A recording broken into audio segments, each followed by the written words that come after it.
Assalamualaikum warahmatullahi wabarakatuh. Perkenalkan, saya Muhammad Arya Putra Rafa dengan NIM H071231033 dari mahasiswa Universitas Hasanuddin jurusan Sistem Informasi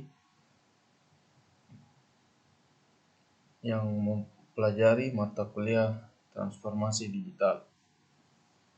Pada video kali ini saya akan menjelaskan mengenai transformasi digital, yaitu analisis kebutuhan, arsitektur sistem, serta aspek organisasi, keuangan, dan sosial. Video ini dibuat bertujuan untuk memenuhi tugas transformasi mata kuliah transformasi digital B. Baik, langsung saja. Yang pertama itu ada latar belakang mengenai materi tadi yang saya bilang. Di sini latar belakangnya ada 4 yang saya ambil.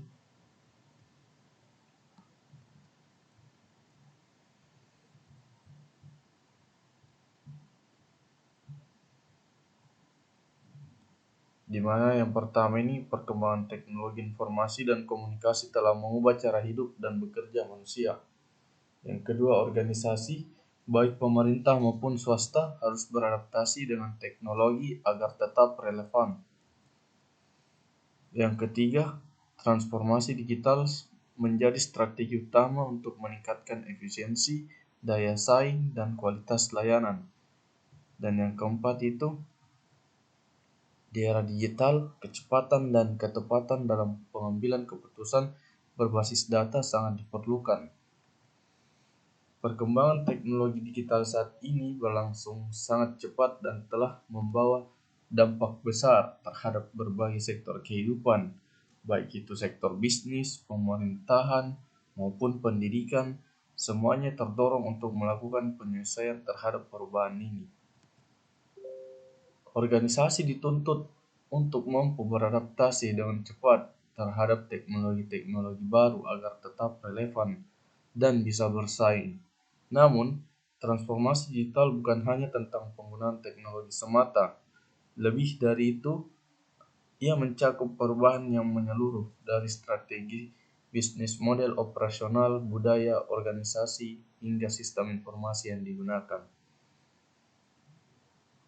Di era digital ini, transformasi ini menjadi kebutuhan mendesak, terutama karena meningkatnya ekspektasi pelanggan, ketatnya persaingan pasar, serta kemunculan teknologi disruptif seperti kecerdasan buatan, Internet of Things atau IoT, Big Data, dan komputasi awan. Meskipun begitu, organisasi harus mampu mengidentifikasi kebutuhannya, menyusun strategi yang tepat, dan membangun sistem yang adaptif dan kuat.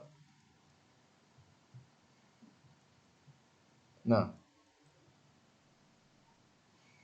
di sini adapun tujuan penelitiannya itu, di mana yang pertama itu menjelaskan konsep dasar informasi digital serta pentingnya di era digital saat ini. Yang kedua, menganalisis metode untuk menilai tingkat kematangan digital suatu organisasi. Dan yang ketiga itu mengidentifikasi kebutuhan dan peluang yang muncul dari analisis mendalam terkait transformasi digital.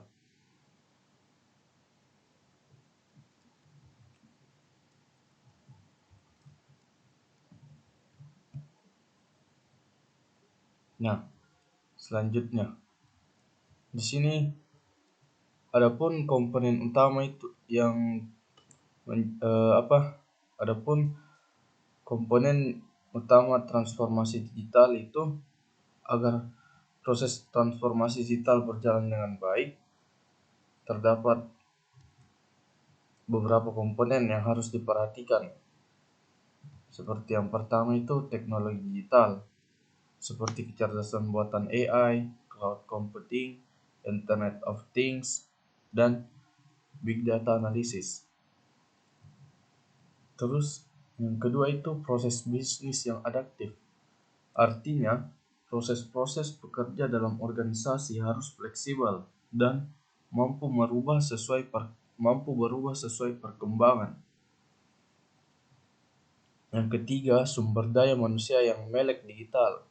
Karena teknologi secanggih apapun tidak akan berguna jika tidak ada SDM yang mampu mengoperasikannya. Yang keempat, budaya organisasi yang mendukung perubahan, yaitu pola pikir terbuka terhadap inovasi dan perbaikan berkelanjutan.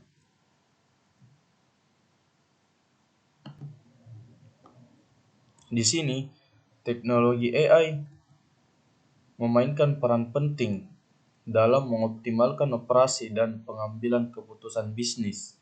Teknologi ini memungkinkan organisasi untuk mengotomatiskan berbagai tugas kompleks, menganalisis data dalam jumlah besar, serta menawarkan pengalaman pelanggan yang lebih personal. Pemanfaatan AI dan machine learning dapat dilakukan di berbagai bidang, mulai dari chatbot layanan pelanggan dan pemeliharaan prediktif di sektor manufaktur, hingga deteksi penipuan di industri keuangan, serta rekomendasi yang disesuaikan dalam e-commerce. Terus IoT. IoT itu mencakup jaringan perangkat fisik, kendaraan, peralatan, dan objek lainnya yang saling terhubung melalui sensor, perangkat lunak, dan konektivitas IoT. IoT memungkinkan bisnis untuk mengumpulkan data secara real-time dari berbagai sumber, memantau aset dan proses dari jarak jauh, serta membuat keputusan berbasis data. Aplikasi IoT tidak terbatas pada satu sektor, tetapi menjangkau berbagai industri, termasuk kota pintar, kendaraan terhubung, otomasi industri, dan pemantauan pasien jarak jauh dalam bidang kesehatan. Nah, di sini ada sumber daya manusia yang melek digital. Transformasi digital tidak akan berhasil tanpa adanya budaya organisasi yang adaptif dan sumber daya manusia yang memiliki kompetensi yang memadai. Dimensi ini mengukur sejauh mana organisasi berkomitmen untuk membangun budaya digital dan meningkatkan literasi digital di kalangan pegawai.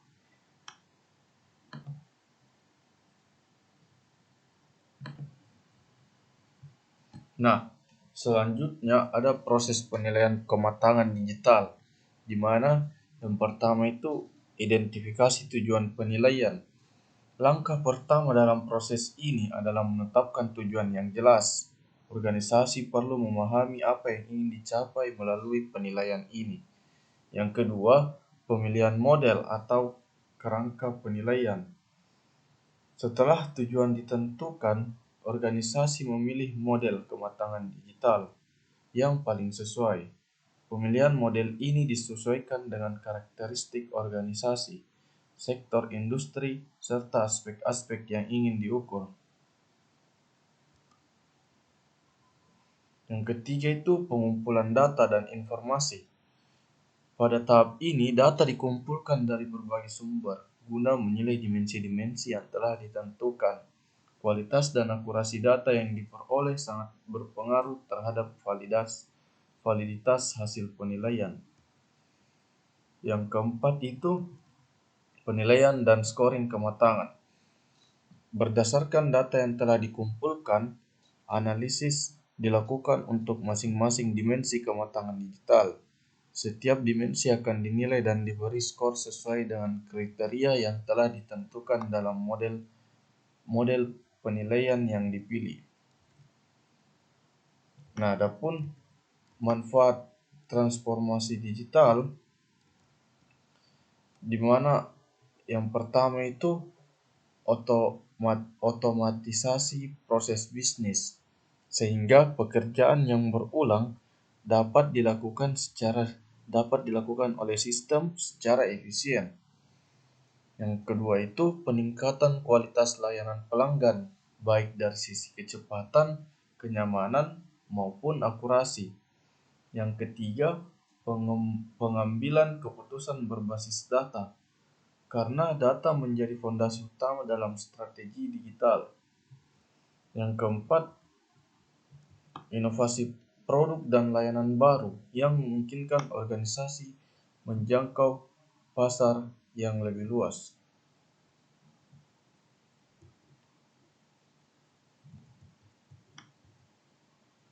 Nah, seperti yang saya bilang tadi, ada beberapa manfaat. Meskipun menjanjikan banyak manfaat, transformasi digital juga menghadapi tantangan serius. Di antaranya seperti kurangnya SDM yang terampil di bidang digital, baik dari sisi kuantitas maupun kualitas. Infrastruktur teknologi yang belum merata, khususnya di daerah-daerah terpencil. Resistensi terhadap perubahan budaya organisasi, karena tidak semua pihak mudah menerima inovasi. Yang keempat, ancaman keamanan cyber seperti kebocoran data dan serangan digital yang dapat membahayakan sistem. Transformasi digital membawa banyak peluang strategis bagi organisasi, namun juga memperkenalkan risiko baru terkait keamanan cyber, privasi data, gangguan operasional, dan kepatuhan hukum. Oleh karena itu, manajemen risiko dan keamanan menjadi fondasi penting untuk memastikan keberlanjutan, kepercayaan, dan perlindungan dalam ekosistem digital yang terus berkembang. Langkah pertama dalam manajemen risiko adalah mengenali berbagai potensi ancaman yang timbul dari inisiatif digital. Beberapa risiko utama meliputi kegagalan integrasi sistem dan teknologi baru, kebocoran atau pencurian data sensitif, keterbatasan kompetensi digital sumber daya manusia, ketergantungan berlebihan pada vendor teknologi, gangguan layanan digital akibat serangan cyber, dan risiko reputasi karena kesalahan publikasi digital. Setelah risiko dikenali, organisasi perlu menilai tingkat dampak dan kemungkinan terjadinya risiko tersebut. Teknik penilaian risiko umum meliputi matriks probabilitas dampak, heatmap risiko, analisis skenario what if, dan penilaian kualitatif dan kuantitatif. Untuk menghadapi ancaman yang semakin kompleks, organisasi perlu mengadopsi framework keamanan cyber yang terstruktur dan terstandarisasi. Nah, beberapa framework populer yaitu NIST Cyber Security Framework. Yang kedua ada ISO atau IAC 27001 untuk manajemen keamanan informasi. Yang ketiga, COBIT untuk tata kelola dan kontrol TI. Yang terakhir ada Zero Trust Arsitektur, prinsip tidak mempercayai entitas manapun secara default. Privasi data merupakan aspek sensitif dalam transformasi digital, terutama dengan meningkatnya pengumpulan dan pemrosesan data pelanggan. Organisasi harus mematuhi peraturan seperti GDPR, UU PDP, HIPAA, dan lain-lain, melakukan data protection, menetapkan kebijakan privasi yang jelas dan transparan. Ketahanan digital adalah kemampuan organisasi untuk bertahan, merespon, dan pulih dari gangguan digital seperti serangan cyber, kegagalan sistem, atau bencana teknologi. Elemen ketahanan digital mencakup sistem pemulihan bencana, rencana kesinambungan bisnis, redundansi sistem dan data, simulasi, dan latihan tanggap insiden secara berkala. Transformasi digital juga menimbulkan dilema etis seperti bias algoritma, pengawasan karyawan berbasis teknologi, dan eksploitasi data pengguna. Oleh karena itu, etika digital harus menjadi prinsip utama dalam desain dan penerapan sistem. Praktik etis meliputi transparansi dalam penggunaan AI dan otomatisasi, menghindari diskriminasi dalam pengembalian keputusan digital, melindungi kerahasiaan dan martabat pengguna, mengedepankan keadilan digital dalam akses dan pelayanan.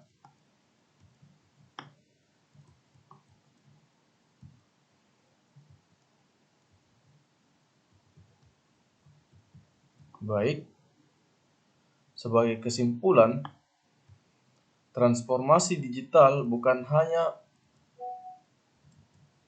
hanya tentang mengadopsi teknologi, tetapi juga menyangkut perubahan budaya, kerja, pola pikir, dan cara organisasi beroperasi. Transformasi ini penting untuk dilakukan oleh semua sektor, baik pemerintah, swasta, maupun masyarakat, agar tetap relevan dan mampu bersaing di era digital. Dan tentunya, kolaborasi antara berbagai pihak sangat dibutuhkan agar proses ini bisa berjalan secara menyeluruh, efektif, dan berkelanjutan. Mungkin itu saja dari video ini. Terima kasih dan sampai jumpa di video selanjutnya.